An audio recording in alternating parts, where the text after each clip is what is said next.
Governor of 6710, Jo Ann Heppermann. Her bio was printed in Sparks newsletter, but I just want to share a little bit more about her. She's the past president of the Goshen Rotary Club, and she's passionate about service. We appreciate her support, and in fact, she's been with us, as she already mentioned to some of us on the call earlier. She literally was with us for the last 2 Saturdays as part of our community initiative being led by Luke Schmidt. So, Jo Ann, you're one of us. We're so glad you're here with us. We appreciate your support and your leadership. Please welcome Jo Ann Heppermann, our district governor.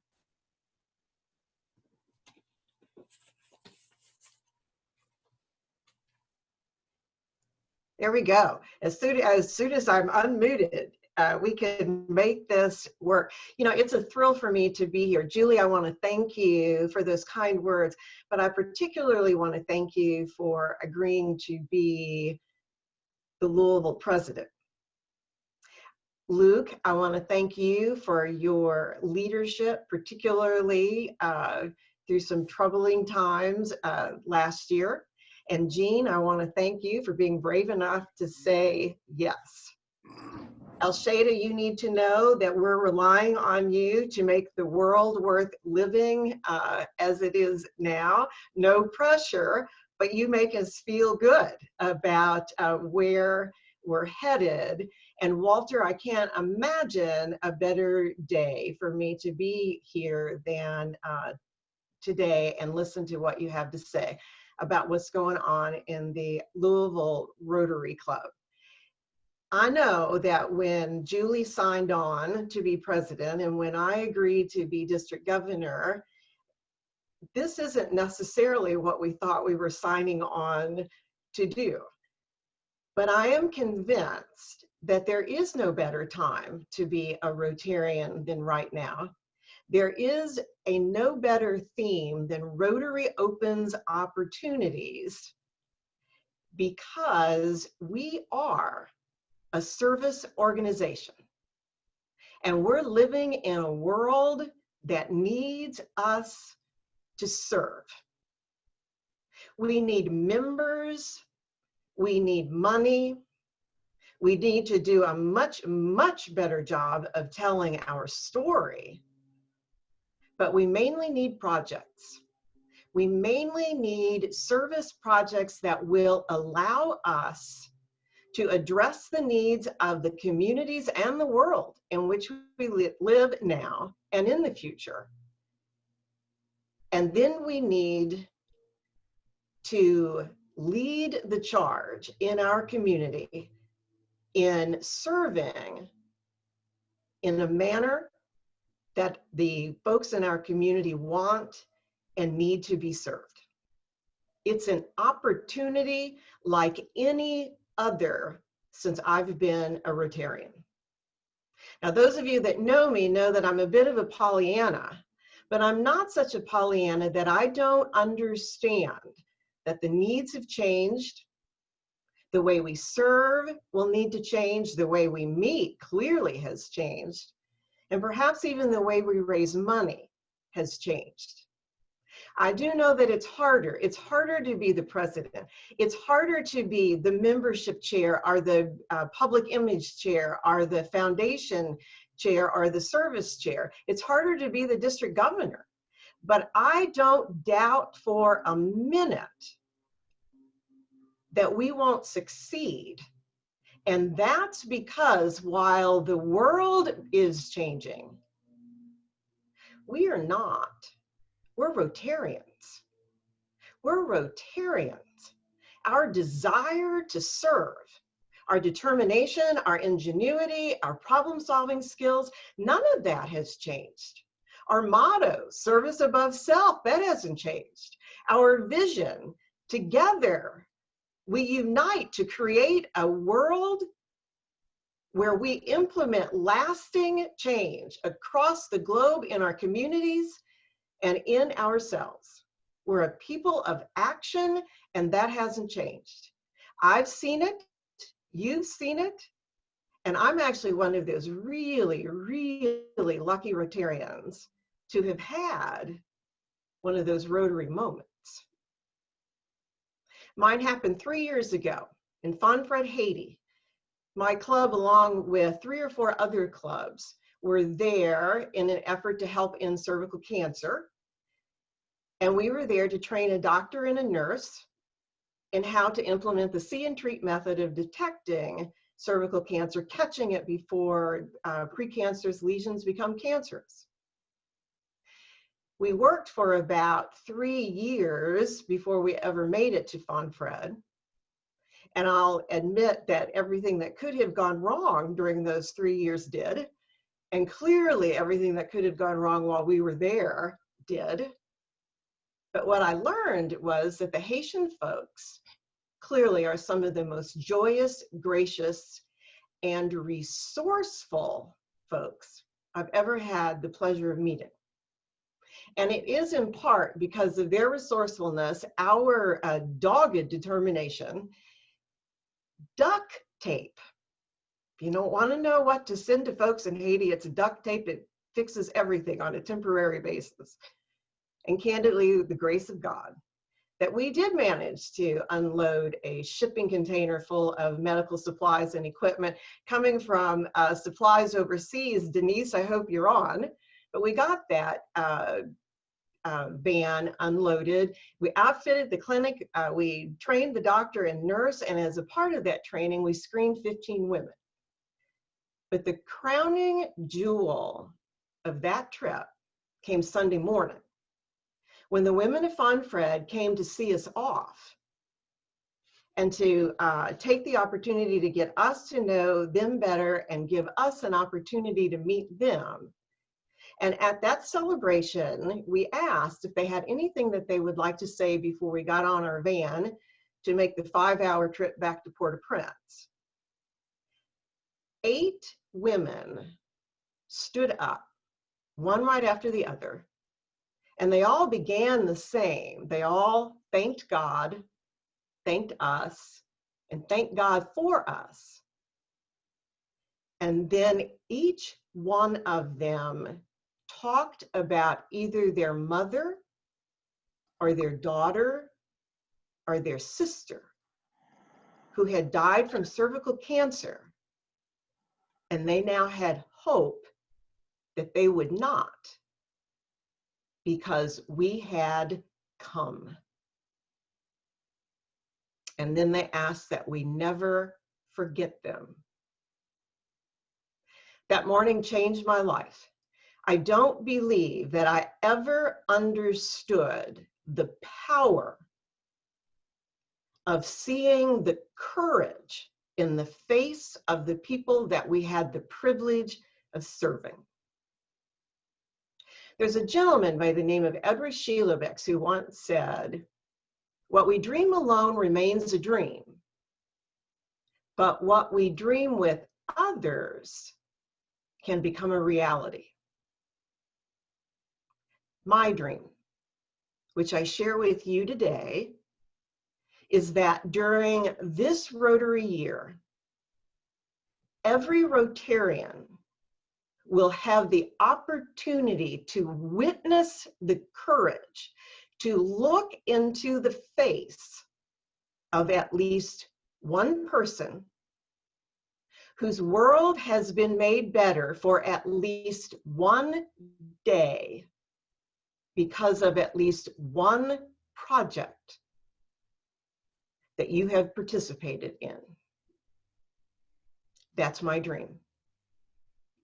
I want it to be your dream too. And so to that end, at the district conference next May 14th through the 15th in Owensboro, Kentucky, and yes, we're going to pray and hope that we get to do that live, but at that district conference, I want to hear the stories of the Rotarians whose lives have been affected by that one person, that one project. We are instituting what is known as the My 2020-2021 Rotary Story Award that will be given to the Rotarian with the best story And that Rotarian will be given $1,500 to be used towards attending the International Convention in Houston in June of 2022. Service, as Julie said, is my passion. I want it to be your focus. And so let's talk about that. Let's talk about community service. Well, holy cow, you give scholarships out to people who need them. Thank you, good for you. I know that you also build houses. And I know that you ring bells for Salvation Army. I know that you build playgrounds, and I know that you plant trees. Here's my ask of you. Instead of just ringing bells for the Salvation Army, how about volunteering to be a part of the team that delivers the food and the toys? What I'm asking every club to do, if you give away food, if you pack backpacks full of food or school supplies, if you give away shoes, if you give away books, if you give away scholarships, if you build parks, find someone, meet one of the folks whose life has been changed at least one day because of what you've done. Hear their story, and then you tell me yours. That's community service at its very best. Now, you all do a whole lot more than community service. You're incredibly active in the international arena. I'm not sure all of you even know how incredibly active you are in the international arena. You regularly help support global grants, particularly those that are involved in clean water throughout Central and South America. And an assortment of other things, and I appreciate that very much. That is one of the things that we are really asking clubs to do this year, is to make sure that they're a part of at least 1 or 2 or 12 of the international work that we're doing. Some of you do international work through district grants, and then a lot of what we do through global grants. I appreciate, and I know that I can rely on you, Mr. Rick Harna, to make sure that that happens going on throughout my Rotary year, and bless you for that. You all also are incredibly involved in youth services. You know, I sort of chuckle about this, what we award in the way of youth services, and this is a good thing, but what we award is how active we are with Interact, and I know that you are, how active we are with RILA, and we're going to have an opportunity, the Rotary Youth Leadership Group, we're going to have an opportunity to do something in March, and you'll have an opportunity to support students. And you're very active, and I thank you, Mike Brumley, for leading the charge on speech contests. And that's going to happen this year, even if we have to do it virtually. You're incredibly involved in youth services, but you give away scholarships. You make education happen. Good for you. Thank you very much. The last service avenue I want to talk about is vocational service. It actually, I believe, is one of the most misunderstood avenues in Rotary. Paul Harris founded Rotary based on vocational service. Young guy in Chicago, didn't know anybody. He wanted to know more about the businesses that he wasn't involved in. He finds 7 folks who are doing things he's not. And so they meet, they rotate from one office to the other, hence Rotary. And what they did was share best practices. They taught each other about their business professions. Vocational service asks us to work with integrity and then share our expertise with our communities and the world. Vocational service asks us to encourage and foster high ethical standards in our businesses, in our professions, and in our communities. Now, in our workplace, that manifests itself by the way we treat our employees and employers, our customers and our vendors with honesty and integrity.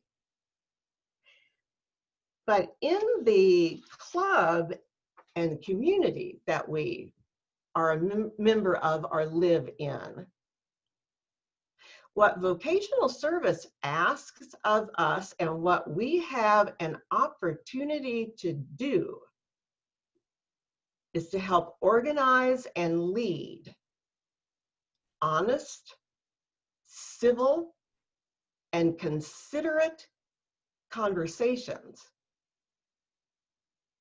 about diversity, racism, and intolerance. It asks us, and we have the opportunity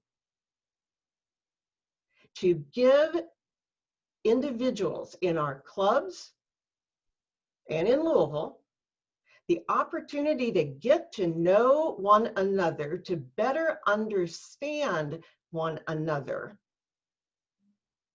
by having the kinds of conversations we need to have.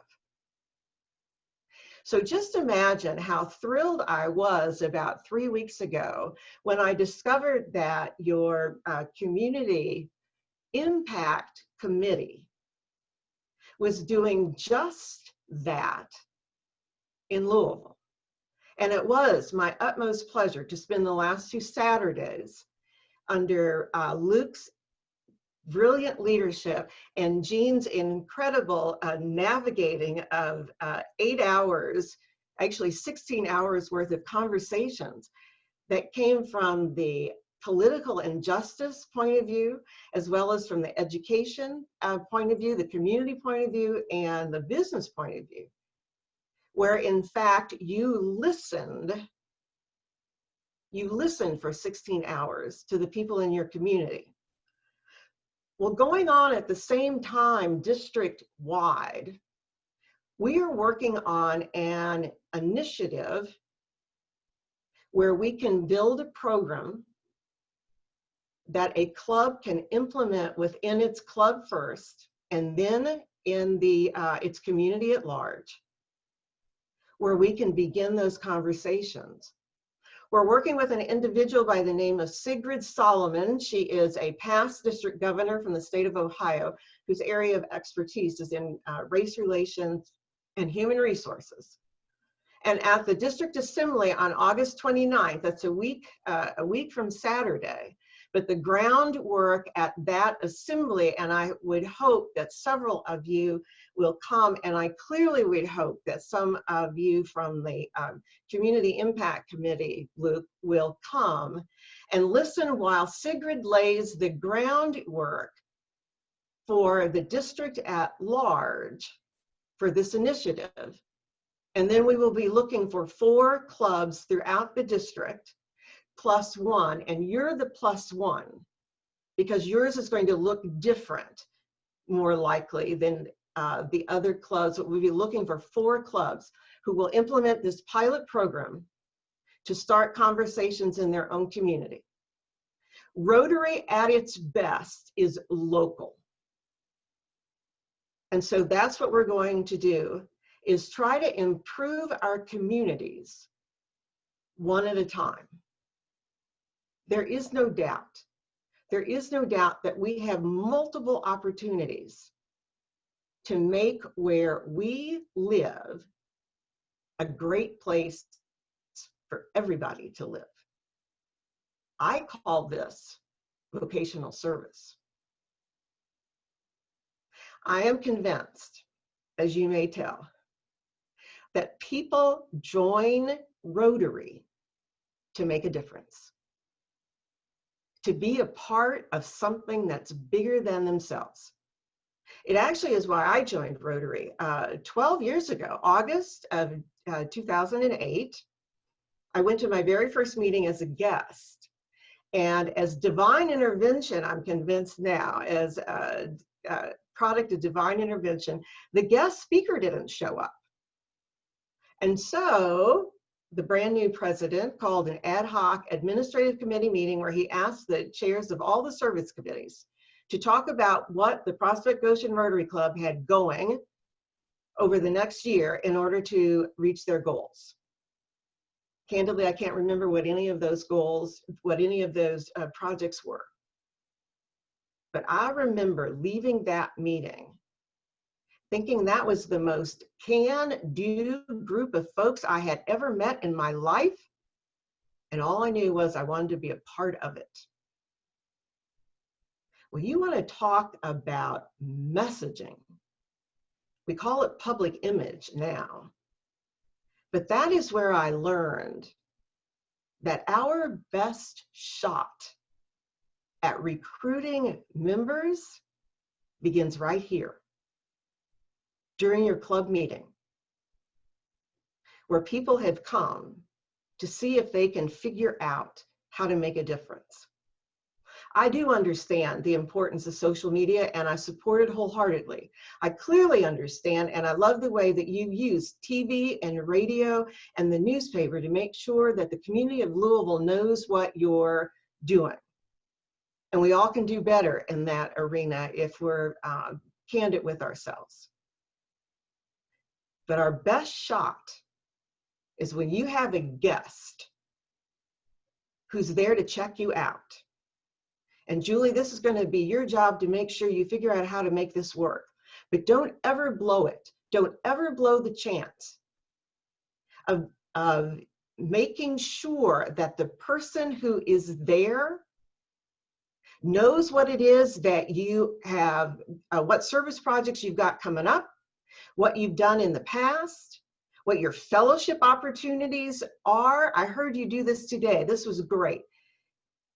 Also, if you're going to talk about how you raise money, okay, but make sure they know why. Make sure they know why. They're there to figure out whether or not your club makes a difference. Don't let them leave without knowing that there is no better way to make a difference in Louisville than to join the Louisville Rotary Club. It's your best shot. We need members. We need your guests to become members. We need all of you to stay members and to stay engaged. And that's difficult and tricky sometimes, particularly during the world that we live in now. But you all are implementing strategies to help you attract members and to keep them. And for that, I applaud you. You also have your name in the hat more than any other club. We're in the midst of an attraction challenge, wherein at that same district conference, we're going to give away $250 to 4 different clubs based on size. For you all, every time you recruit 4 members, your name goes in a hat. Well, according to the district chair, the district membership chair, who was mentored well by Kevin Wardell, I might add, but Miss Alice Bridges, one of your former presidents, is the district's membership chair. And according to Alice, you've recruited 12 people since January. That means your name's in the hat 3 times already. You all should get this hands down come next, May 14th or 15th. We need members. We need to tell our story. We need to serve. We need money. You're blessed in that you've got the best people in District 6710 who know that and get that. Rick Harned and Mike Cool know more about the Rotary Foundation than anybody else in District 6710. The Rotary Foundation, which we support and fund,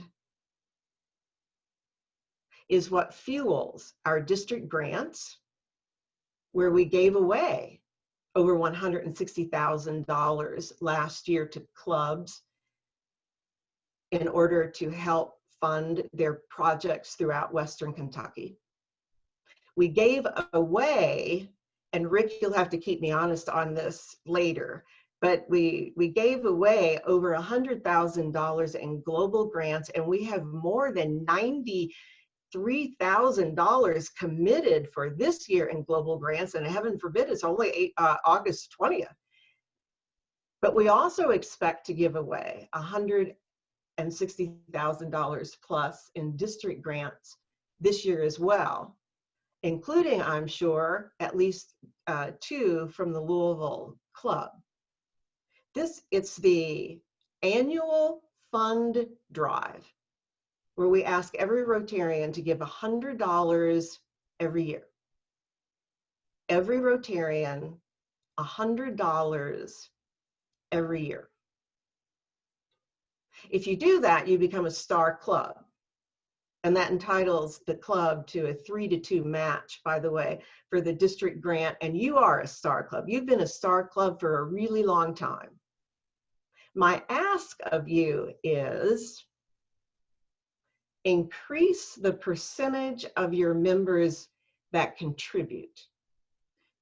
The Louisville Club is incredibly blessed with major donors, with Paul Harris Fellows who have given $1,000 or more, with Paul Harris Fellows who have given $1,000 or more many times, with benefactors, and with folks who have left endowments to our district. As your district governor, I am deeply grateful. But I would like if at least half of your club would give $100 this year. A third of you do now. So Julie, don't you think we can get that up to a half? That would be a great goal. Because what I like to say to folks is, think of another charity where you give $100 and then you get 50 of that back 3 years later to be used in a project of your choice. And you know where the other half goes? It goes into the global grant pot, where the global grants are funded. So you have a say in how some of that money is spent as well. So add the Rotary Foundation to your list of charities that you contribute to. I'd be eternally grateful. And I also am eternally grateful for your support of Polio Plus. We're not going to kill it this year. I'm not going to pretend that we are. It's going to be tough, which means, in fact, that we need your support more than ever. And you gave over $4,000 last year. Thank you, thank you, thank you. I will tell you that Rotary has multiple ways to give, and they have multiple ways of recognizing donors. And Rick and Mike do a great job of talking about both and making sure that you know the good that we do. Invite them to talk to your club so that all of you can appreciate just exactly what it means to be a Rotarian. Walter was right when he says, when you're a member, when you contribute, then you participate. Participate on all levels. You'll be surprised how proud it will make you to be a Rotarian. We do good deeds. We lead our communities. I am convinced that if we will work with our community leaders and I would just say under Luke's leadership, well, you all are clearly on the first step there. But if we will work with our community leaders to discern what our needs are, and then you lead the charge to address those needs, the people of Louisville who aren't members of your club will want to be. When they find out that we're people of action, that we make a difference, they'll come and their money will follow. And maybe, just maybe, just maybe, one of those folks that you inspire to join your club because you help them understand who you are and what you do, maybe one of them 12 years from now will be our district governor. I want you to be inspired. I want you to inspire others. I want you to be Rotarians, just not members of the Louisville Rotary Club. I want you to be Rotarians because I want to serve with you. Go make me proud. Thank you.